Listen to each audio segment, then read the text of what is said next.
All right.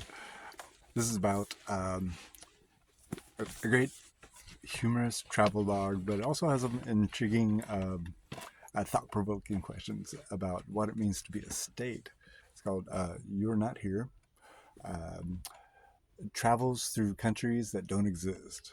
So, such as Kurdistan, which isn't officially recognized, Iraqi Kurdistan, um, Transnistria, also Liberland, and Somaliland. All these this guy goes through.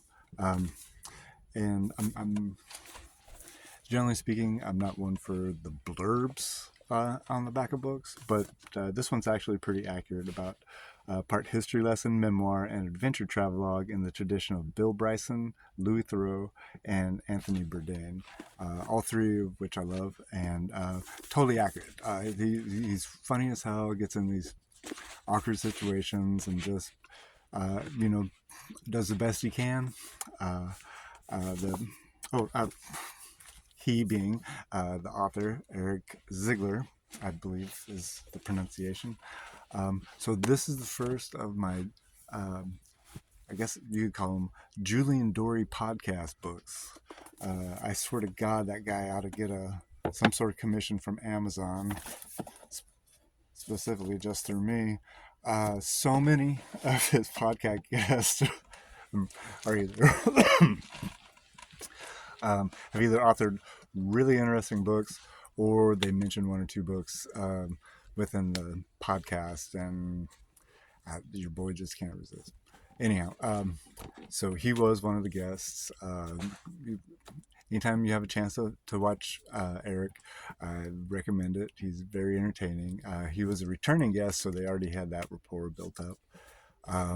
And so uh, the, the basic plot uh, of this travelogue, if it's the plot, it's what happened. Um, First off, I recommend it. I love it up right off the bat. If you don't want any spoilers, go out and get it. You're supporting a new young author, so yeah, feel good about it. I believe it's 2024, maybe 2025, but it's very recent. Um, so he started out, I want to say it's a Peace Corps teaching. Um, he was teaching elementary school in Iraqi Kurdistan, and he had uh, his girlfriend prior to leaving also had an overseas gig, and they were gonna, take travel a little together, split off, do their assignments, get back when they could, um, and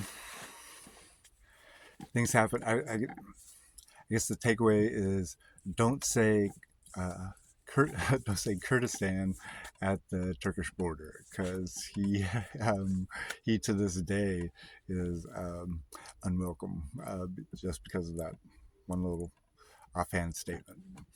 Um, so that complicates his teaching gig. He had gone on a short vacation with his girl, and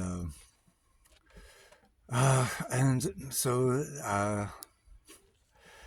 the teaching gig in Kurdistan gets abbreviated. So he ends up in Transnistria, which is has for a while has been caught between two countries. I forget the details, but then somehow he gets turned on to somehow someone gives him the president of Liberland's phone number, just jotted down on a business card, and when he runs out of when he feels he's kind of run out of options, he he hollers at the president of Liberland, which is kind of a crazy place.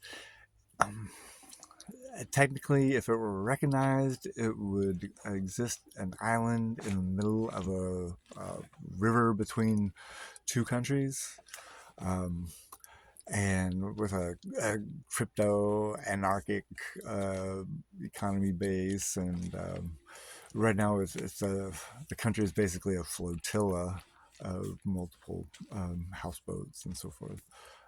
He had his interview with the president on a jet ski, clutching onto the guy. So kind of awkward, but at least you can see how Eric rolls with the punches, which is great.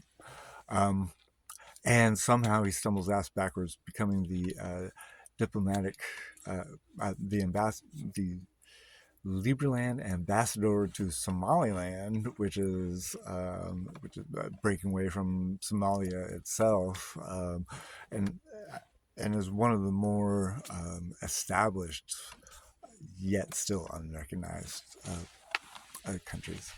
Um, so that's the geography of his story. Um, the larger question is like, what what is a state? I mean, what really constitutes a state?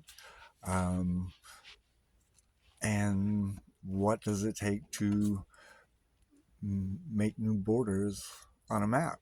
Um, and so that's pretty intriguing. It's something I hadn't really thought about too much. Um, and uh, so it's a good read, very entertaining. Uh, from any sort of statecraft perspective, thinking about geopolitics, it raises those questions. If you just want an entertaining travel book, it's great for that. If you want a little bit of humor from a young author, it checks that box. The only thing I wish it included, which might be on a follow-up book, is during the podcast, he had talked about Slowjamistan, which I think is a country based somewhere around the Salton Sea in either California or like the desert out there. And what I thought was charming about that is that they don't pay taxes, but they do provide foreign aid to the U.S., which happens to equally amount of what other people would be paying for taxes on their land.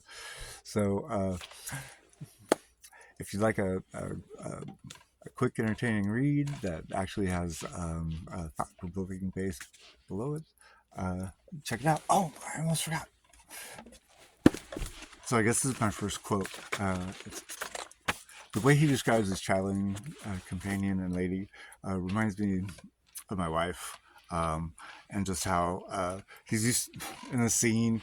They're like having a date, and they hear music, and she goes running off dancing, and he says he's used to that. He's used to her running off dancing and people dancing with her and falling in love with her, because she glows as if she had too much life inside of her small frame. She just must share it with everyone or spontaneously combust. And that reminds me of my wife, especially when she's dancing. So, you are not here. You should be here and read it.